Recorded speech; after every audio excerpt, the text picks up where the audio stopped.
Mangaluru MRPL ತೈಲ ಸಂಸ್ಕರಣಾ ಘಟಕದಲ್ಲಿ ಸ್ಫೋಟ ಸಂಭವಿಸಿದೆ. ಸ್ಫೋಟದಲ್ಲಿ ಓರ್ವ ಮೃತಪಟ್ಟಿದ್ದು, ಮೂವರು ಕಾರ್ಮಿಕರು ಗಂಭೀರವಾಗಿ ಗಾಯಗೊಂಡಿದ್ದಾರೆ. ಗಾಯಗೊಂಡವರನ್ನ ಸುರತ್ಕಲ್ ಪದ್ಮಾವತಿ ಆಸ್ಪತ್ರೆಗೆ ದಾಖಲಿಸಲಾಗಿದೆ. ಕಚ್ಚಾ ತೈಲ ಟ್ಯಾಂಕ್ ದುರಸ್ತಿ ವೇಳೆ ಈ ಅವಘಡ ಸಂಭವಿಸಿದೆ.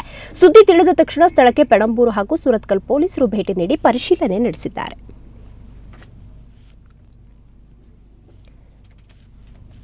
ಮಂಗಳೂರು ಎಂಆರ್ಪಿಎಲ್ ತೈಲ ಸಂಸ್ಕರಣಾ ಘಟಕದಲ್ಲಿ ಸ್ಫೋಟ ಸಂಭವಿಸಿದೆ. ಸ್ಫೋಟದಲ್ಲಿ ಓರ್ವ ಮೃತಪಟ್ಟಿದ್ದು, ಮೂವರು ಕಾರ್ಮಿಕರು ಗಂಭೀರವಾಗಿ ಗಾಯಗೊಂಡಿದ್ದಾರೆ ಅನ್ನೋ ವರದಿಯಾಗಿದೆ. ಗಾಯಗೊಂಡವರನ್ನ ಸುರತ್ಕಲ್ನ ಪದ್ಮಾವತಿ ಆಸ್ಪತ್ರೆಗೆ ಕೂಡ ದಾಖಲಿಸಲಾಗಿದೆ. ಆದರೆ ಗಾಯದ ಪ್ರಮಾಣ ಹೇಗಿದೆ ಅನ್ನೋದ್ರ ಬಗ್ಗೆ ಯಾವುದೇ ರೀತಿಯ ಮಾಹಿತಿ ಇಲ್ಲ. ಕಚ್ಚಾ ತೈಲ ಟ್ಯಾಂಕ್ ದುರಸ್ತಿಯ ವೇಳೆ ಒಂದು ಅವಘಡ ಸಂಭವಿಸಿರುವಂಥದ್ದು.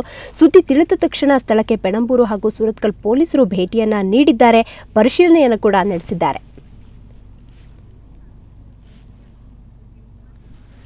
ಬನ್ನಿ ಬಗ್ಗೆ ಹೆಚ್ಚಿನ ಮಾಹಿತಿಯನ್ನು ಪಡೆಯೋಣ. ನಮ್ಮ ಪ್ರತಿನಿಧಿ ಸುಕೇಶ್ ಕುಮಾರ್ ಈಗ ದೂರವಾಣಿ ಸಂಪರ್ಕದಲ್ಲಿದ್ದಾರೆ.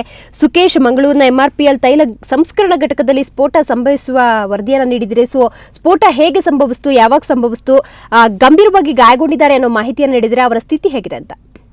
ಈಗ ಮಧ್ಯಾಹ್ನದ ಸುಮಾರು 12 ಗಂಟೆ ಹೊತ್ತಿಗೆ ಮಂಗಳೂರಿನ ಸುರತ್ಕಲ್ನಲ್ಲಿರುವಂತಹ ತೈಲ ಸಂಸ್ಕರಣಾ ಘಟಕ ಎಂಆರ್ಪಿಎಲ್ ಮೂರನೇ ಹಂತದಲ್ಲಿ ದುರಂತ ಸಂಭವಿಸಿದೆ. ದುರಂತದಲ್ಲಿ ಮೃತಪಟ್ಟವರನ್ನು ಬಿಹಾರ ಮೂಲದ ಕಾರ್ಮಿಕ ಮುಲ್ಲಾ ಎಂದು ಗುರುತಿಸಲಾಗಿದೆ.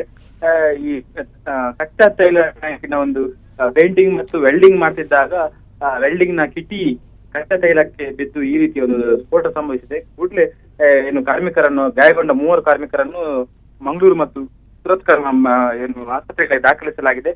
ಒಬ್ಬನ ಸ್ಥಿತಿ ತೀರಾ ಗಂಭೀರವಾಗಿದೆ, ಉಳಿದವರು ಚೇತರಿಸಿಕೊಳ್ತಿದ್ದಾರೆ. ಸಾವನ್ನಪ್ಪಿರುವ ವರದಿ ಆಗಿದೆಯಾ ಸುಕೇಶ್? ಈ ಯಾವುದೇ ವರದಿ ಆಗಿಲ್ಲ. ಈ ಏನು ಹೆಣವನ್ನು ಸಾಗಿಸುವ ಸಂದರ್ಭದಲ್ಲಿ ಇತರ ಕಾರ್ಮಿಕರು ತಗದೆ ಸ್ವಲ್ಪ ಆಕ್ರೋಶ ವ್ಯಕ್ತಪಡಿಸಿದ ಹಿನ್ನೆಲೆಯಲ್ಲಿ ಸ್ವಲ್ಪ ಗದ್ದಲ ಉಂಟಾಗಿತ್ತು. ಕೂಡಲೇ ಪಣಂಬೂರು ಮತ್ತು ಸುರತ್ಕಲ್ ಪೊಲೀಸರು ಸ್ಥಳಕ್ಕೆ ತೆರಳಿ ಈ ಗದ್ದಲವನ್ನು ನಿಯಂತ್ರಿಸಿದ್ದಾರೆ.